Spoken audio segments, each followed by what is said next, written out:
ভজহরি নানান জিনিসের ব্যবসা করে, কিন্তু কোনোটাতেই তেমন লাভ করতে পারে না।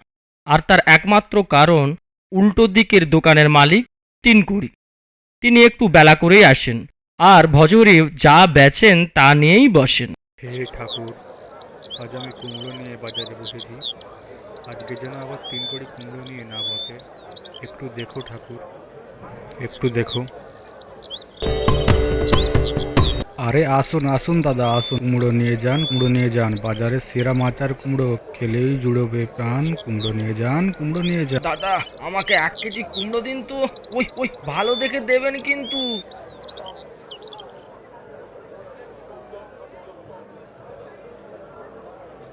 কুমড়ো নিয়ে যান, কুমড়ো নিয়ে যান। বাজারে সেরা মাচার কুমড়ো, কুমড়ো নিয়ে যান, কুমড়ো নিয়ে যান। ভজহরি হাঁক দেওয়ার সাথে সাথে বাজারে অনেক লোক ভজহরির কাছে কুমড়ো কিনতে চলে আসে। কিন্তু ভজহরির কপালে সুখ সয় না। একটা বিশাল ঝুড়ি ভর্তি কুমড়ো নিয়ে বাজারে চলে এলো তার চিরপ্রতিদ্বন্দ্বী তিনকুড়ি।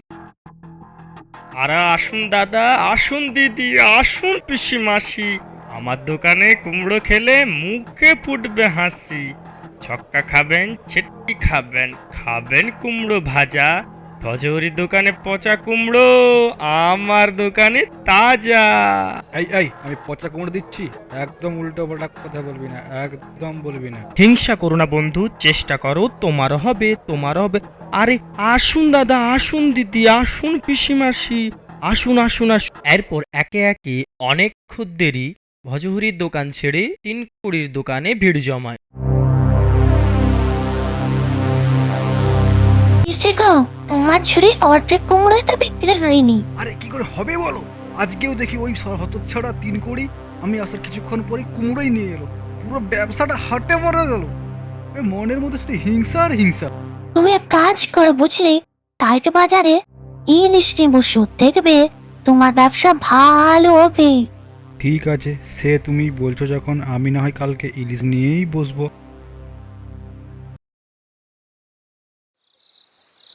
আরে নিয়ে যান দাদা, ইলিশ ইলিশ ইলিশ কেজি মাত্র 500, মাত্র 500। বাজারের সেরা জিনিস এই ইলিশ, সবার সেরা, মাখনের মতো জিনিস। নিয়ে যান, নিয়ে যান, নিয়ে যান, নিয়ে যান, নিয়ে যান। দিন দাদা দিন, আমাকে 1 কেজির মতো ইলিশ দিন, জমিয়ে খাওয়া যাবে। দিন দিন দিন। আরে সাব্বাস, বেটা ভজহরি মাত্র 500 টাকা ইলিশ ছাড়ছে। কই বাত নেই, কই বাত নেই, আমি 450-তে ছাড়বো, 450। নিয়ে যান ইলিশ, মাত্র 450, নিয়ে যান, নিয়ে যান। আরে সাবাস, মাত্র 450 টাকা ইলিশ। ওদিকেই যেতে হচ্ছে, ওদিকেই যাই তাহলে। এ কি দাদা, চলে যাচ্ছেন কেন? ও দাদা, ও দাদা, চলে যাচ্ছেন কেন? আরে ও দাদা, ধুর ধুর ধুর, রোজ আসে আর আমার ব্যবসাটা খারাপ করে চলে যায়।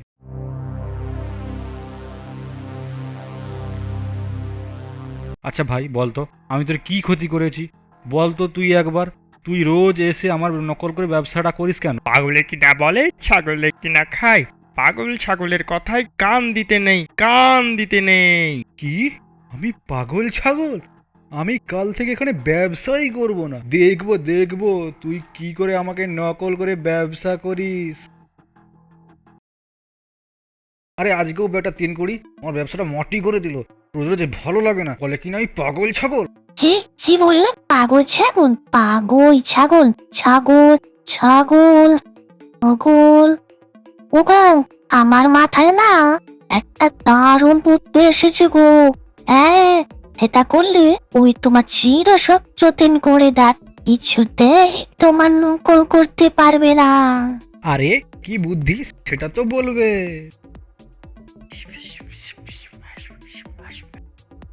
বাস, এটা তো দারুণ বুদ্ধি দিয়েছো গিন্নি। এতদিন তো এটা ভেবেই দেখিনি। শুধু শুধু চুপিসারে আমাকে কাজ করে যেতে হবে, যা হবে বাড়িতেই হবে। পরের দিন থেকে ভজরে বাড়িতে রাজমিস্ত্রিরা কাজে লাগে। খুব দ্রুত ছাদের চারিদিকে এক মানুষ সমান লম্বা লম্বা পাঁচিল গেঁথে দেয়।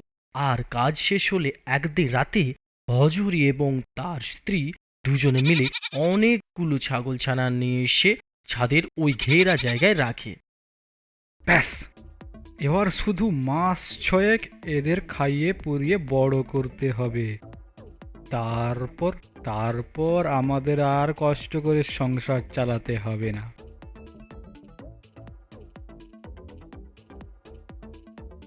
ধুর ধুর, কালকেও বেটা বাজারে বসেনি। আমার ভিতরে কেমন অস্বস্তি হচ্ছে। ভজহরি বেটা কি করছে কিছুই তো বুঝতে পারছি না। হ্যাঁ গো, ভজহরি তার গোপনে কোনো নতুন প্যাঁচা শুরু করলো তো। হ্যাঁ ঠিক বলেছ, বেটা গোপনে কি করছে সেটা জানতে হবে। বিকেল বেলা তুমি বরং ওদের বাড়িতে যাও, গিয়ে ওর বইয়ের সাথে বেশ ভাব জমিয়ে কি হালচিল সব জেনে এসো। আচ্ছা ঠিক আছে, ঠিক আছে। দিদি কি খবর? কতদিন দেখা সাক্ষাৎ নেই। হ্যাঁ এই একটু কাজে ব্যস্ত দিদি। ওই এতদিন বাড়িতে কাজ চললো তো দিদি। ওই একতলার উপরে ওটা পিচের ঘর হয়েছে, না আছে কোনো ছাদ, না আছে কোনো জানালা দরজা। আমরা তো ছাদে মাছ চাষ করেছি গো, মাছ চাষ। ছাদে মাছ চাষ? হ্যাঁ গো হ্যাঁ, ছাদের উপর আমরা বিশাল বড় চৌবাচ্চা করেছি। ওখানে আমার কর্তা পাম্পে করে জল ভর্তি করে মাছ ছেড়ে দিয়েছে। রুই, কাতলা, মৃগেল, কয়েক মাস পর বিশাল বড় বড় মাছ হবে। তারপর আমার কর্তা সেই মাছ বাজারে বিক্রি করবে। আরে সাব্বাস, দাদার বেশ বুদ্ধি আছে তো বটে। হ্যাঁ, ছাদের উপর মাছ চাষ, ভাবা যায়। কি দিদি, একটা ছাগলের গলার আওয়াজ পেলাম মনে হলো। ও ও কাছাকাছি কোনো ছাগল ঘুরছে হয়তো। ও তাই হবে হয়তো। ছাদের উপর মাছ চাষ, ও বাবা। বেশ দিদি, আজ আমি চললাম, পরে আবার দেখা হবে। আসি এখন, হ্যাঁ। বেশ বেশ বেশ, এসো এসো।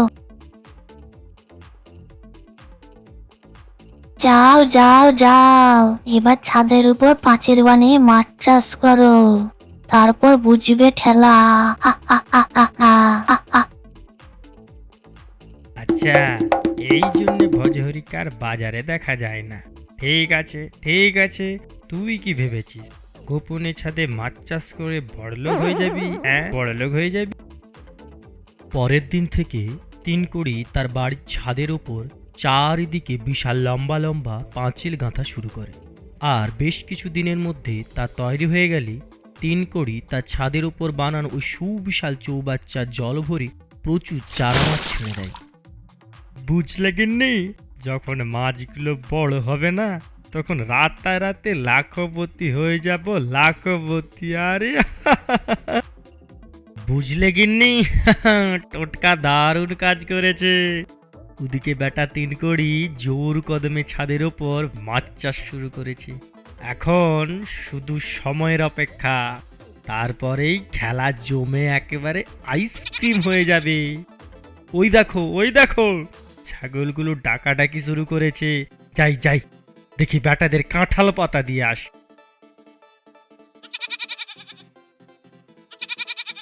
দেখেছো, মাছ চাষ করার কয়েক মাসের মধ্যেই আমাদের ঘরের ভিতরে দেওয়ালগুলোতে কিরকম জল জল ভাব, চুইয়ে চুইয়ে জল পড়ছে। তুমিও না তুচ্ছ ব্যাপারে একগাদা চিন্তা করো না তো। আর কয়েকটা মাস যেতে দাও, তারপর মাছ বেচে আমরা লাখপতি হব গো, লাখপতি। তখন তোমার দেওয়ালে মার্বেল পাথর বসিয়ে দেবো গো, কেমন? দাও দাও দাও দাও, এখন কিছু খেতে দাও তো, খেতে দাও। এই দেখো, আজকে তোমার জন্য গরম গরম কচুরি বানিয়েছি।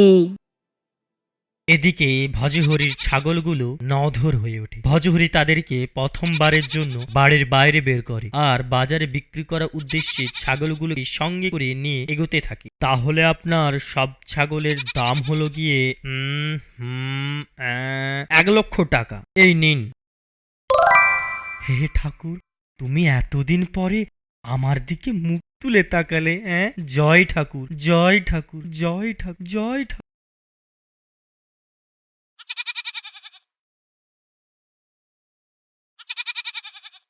কি আনন্দ!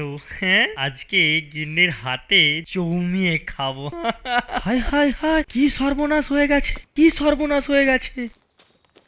এই এই ছেলে, তুই ওরকম ভাবে দৌড়চ্ছিস কেন রে? আরে কার কি সর্বনাশ হয়েছে বলবি তো? ওই ওই তিনকড়ি বাবুর বাড়িতে গো, ছাদ ভেঙে সে কি যাতা কাণ্ড! বাড়ির সামনেটা একেবারে জলে জলাকার। আমি লোকজন ডাকতে যাচ্ছি। জলের সাথে মাথার উপর থেকে ছাদটাও তো চলে গেল। কি সর্বনাশ হলো গো! ভজহরির কথা শুনে মাচা সরে আমার সব শেষ হয়ে গেল গো, আমার সব শেষ হয়ে গেল গো। এই জন্যই বলে উপরওয়ালা যখন দেয় তখন একেবারে ছাদ ফুটো করে দেয়, সে আশীর্বাদ হোক বা অভিশাপ। আমার উপর চিরকাল হিংসে করে শুধু নকল করতে, আজ হিংসার ফল ভোগ করতেন করি। শুধু আমার গিন্নি তোমাদের একটু গোলগাপা দিয়েছিল, এই আর কি। এরপর ভজহরি তার ছাদে ছাগল চাষ আর ছাগল বেচে 1,00,000 টাকার উপার্জনের কথা তিনকুড়িকে জানায়। একি তুমি ছাদে ছাগল চাষ করছিলে এতদিন? হ্যাঁ ভাই, ছাদে ছাগল চাষ।